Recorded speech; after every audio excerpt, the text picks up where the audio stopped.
¿Qué tal? ¿Cómo les va?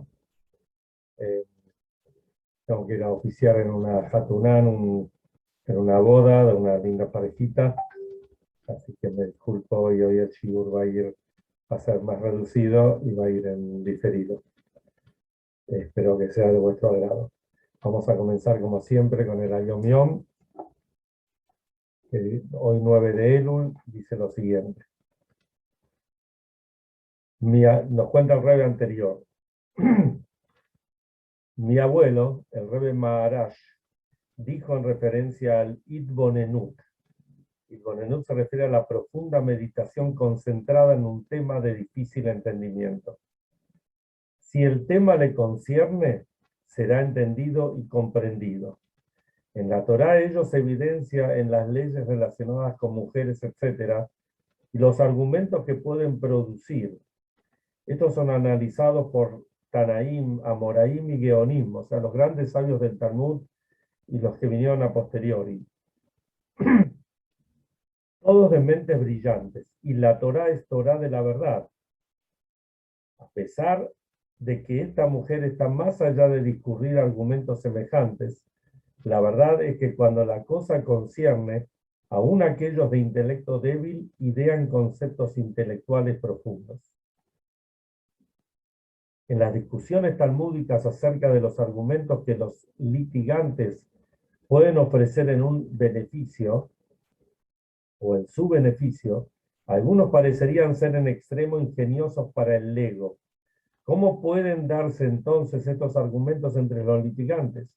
Y dado que estos son sugeridos en la Torá de la verdad, deben ser accesibles a estos litigantes. Había épocas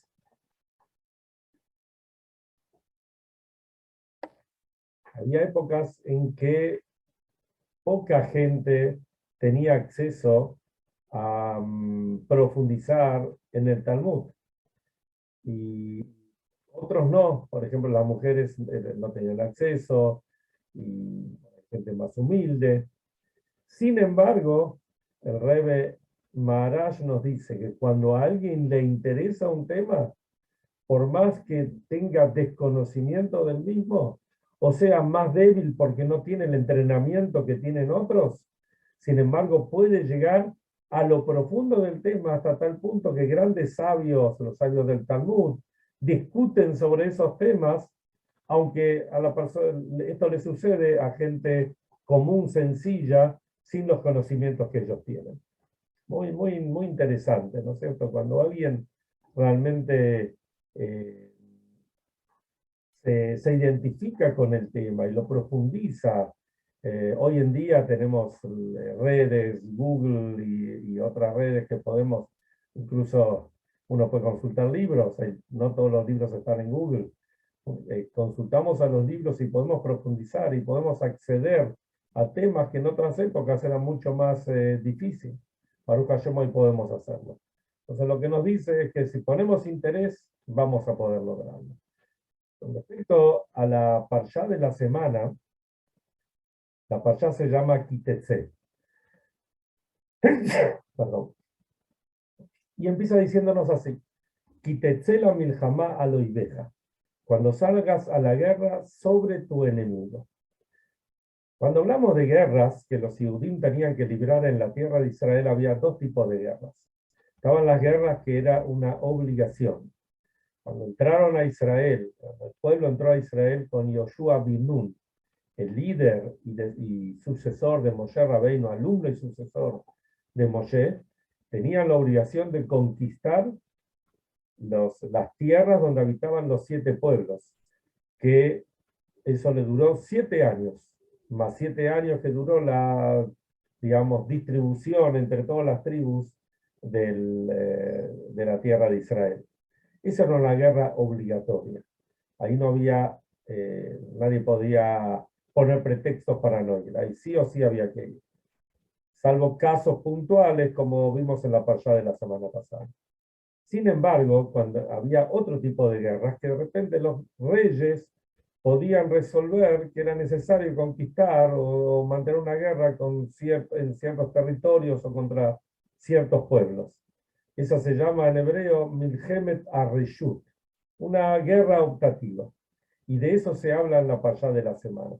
La Torá dice, Kitetzela milhamá lo ibeja, cuando salgas a la guerra sobre tu enemigo, unetanoas shem lo queja deja, Dios te lo va a dar en tu mano, de Shavita Shivia, vas a llevarte el botín, pero es interesante como dice, a lo ibeja, sobre tu enemigo, o sea que Hashem te lo va a dar servida para que no sea una guerra que vos tengas que entablar y sea difícil de vencer, sino que vos puedas conquistarla y vencer. Si lo miramos profundamente en la filosofía jasídica, nos cuentan que Kitetzela Milhamá, cuando salgas a la guerra, es la misión de la persona de cada día.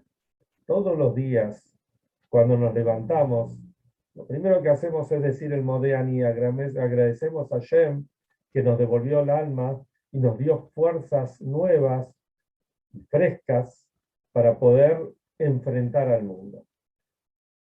La misión de la persona no es quedarse encerrada en su casa, y desde su casa, tal vez a través de hacer ciertas mitzvot, o de estudiar Torah, que por supuesto es importante y necesario, y cada uno tiene que tener momentos fijos para el estudio de la Torah.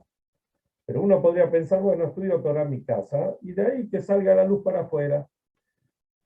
Realmente algunos piensan que así es el objetivo. En la filosofía hasídica, Hasidut Chabad, se explica que la persona tiene que salir al mundo.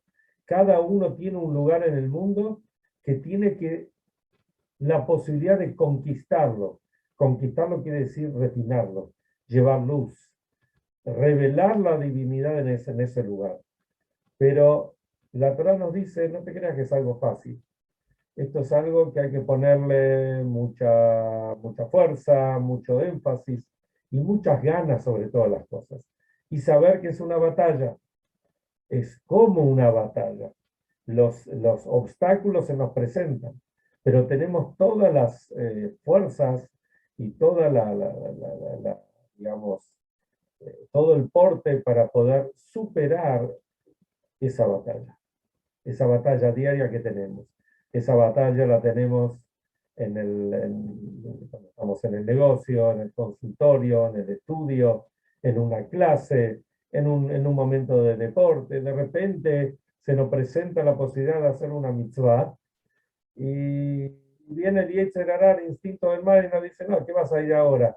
Por ejemplo, una muy común que nuestros sabios hablan es la tefilá de Minjá. La tefilá de Minjá, la tefilá de la tarde. La ventaja que tiene o la cualidad especial que tiene y a su vez la dificultad que tiene la tefilá de Minjá, que es en la mitad del trabajo. A veces hay un minyan a las 2 de la tarde, a las 3 de la tarde, a las 4, a las 5, y uno tiene que dejar, o podría dejar todo, o debería dejar todo, para ir a hacer tefilá con minyan. En ese momento es muy factible que está en el negocio y tiene el negocio lleno de gente. Porque ¿cómo va a dejar el negocio ahora si tiene que ir a hacer minjá? No, se queda en el negocio.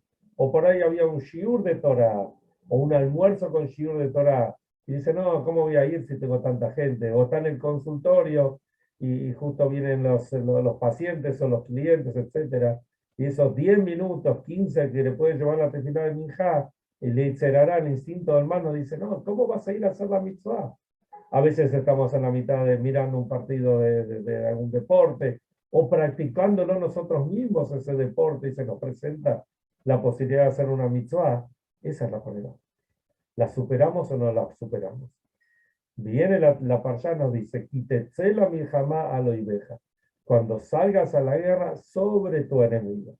Hashem te da todas las posibilidades para poder superar estos momentos. Y podés vencer, seguro que vas a vencer. Si te lo propones, vas a vencer. Así también dice, uno de los casos que trae al principio, dice, cuando una persona va a tener 2 esposas. Había épocas que se podía tener 2 esposas, ya en otras épocas, en otros shiurim hemos hablado sobre el tema. Una amada y otra odiada. Así dice la Torá. Y va a tener 2 hijos. Un hijo de la amada y un hijo de la odiada.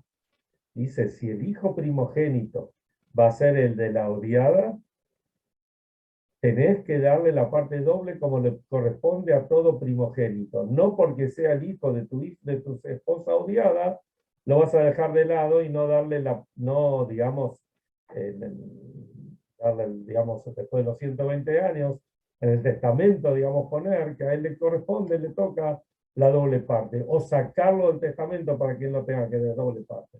Dice la Torá, tenés que darlo. Sobre esto se puede hablar bastante extensamente, pero si bien está la traducción literal, como sabemos que la Torah se estudia en forma literal, pero también está como lo explican los distintos comentaristas, y especialmente como lo explica el Hasidut, la filosofía hasídica. Y ahí el Hasidut nos dice que la esposa amada o la esposa odiada se refiere a las cosas en general que nosotros amamos u odiamos. Y si miramos en forma más global, podemos hablar sobre la época del templo. La época, o antes de hablar de la época del templo, podemos hablar sobre Yehudim en general. Aquellos que son tzadikim, que son la gente piadosa, como dice el Talmud y trae el Tania, son la minoría. La mayoría, no estamos en esa categoría de grandes tzadikim que estamos, somos tan piadosos que no tenemos pecados y al alma animal la tenemos totalmente dominada. La mayor parte de la gente tenemos que ir a la guerra, como hablamos anteriormente. Entonces podemos traducir acá amado y odiado como algo que está amado lo más cerca y odiado lo que es más lejos. Entonces viene la Parshá y nos dice, tenés lo que está más cerca tuyo y está lo que está más lejos tuyo. Pero tenés que saber que las recompensas más grandes las vas a tener de aquellas cosas que están más lejos de vos. Y ahora sí vuelvo a la parte del templo. En la parte del templo está la construcción del templo, la destrucción del templo. Cuando Hashem habla sobre la construcción del templo, nos habla de amados. Cuando nos habla de la destrucción del templo, nos habla de odiados. ¿Cómo es esto, amado o odiado? De vuelta es el mismo concepto. Amado lo que tenemos más cerca, pero odiado lo que está más lejos. ¿Qué quiere decir? Que nosotros nos alejamos de Hashem. Y por eso estamos en el galut, por eso estamos en el exilio. Ahora, si estamos en el exilio y ante las adversidades del exilio, porque salimos al mundo y el mundo no es un jardín de rosas donde todo está a nuestra merced, sino tenemos obstáculos y más obstáculos, obstáculos de la vida, obstáculos a veces familiares, obstáculos del mundo, de todas las cuestiones que se nos presentan, económicas, sociales o de la que sea. Tenemos que saber que Hashem valora muchísimo más cuando superamos estos obstáculos estando ante la adversidad. Y más aún, cuando revelamos la divinidad en la adversidad, esto es lo que va a traer al Mashiach. Justamente no estamos esperando de que sea una época como la época del templo y el Mashiach va a llegar, no. Justamente en esta época, con tantas cuestiones que se presentan, sin embargo, vamos a superar los obstáculos y traer al Mashiach. Y si hilamos más finito, lo odiado y lo amado, o lo amado o lo odiado, lo tenemos dentro de nosotros mismos. Tenemos el alma divina y tenemos el alma animal. Nuestra misión es no, digamos, derrotar al alma animal, sino transformar al alma animal. Utilizar esa fuerza que tiene el alma animal, que de por sí sabemos que es muy grande, la que nos incita a de repente hacer cuestiones o que están mal, o que no son las correctas, o las que tenemos que hacer en el momento adecuado. Sin embargo, si transformamos al alma animal, ahí es donde tenemos las mayores satisfacciones. Hacemos de este mundo, transformamos este mundo y lo hacemos una morada para Hashem.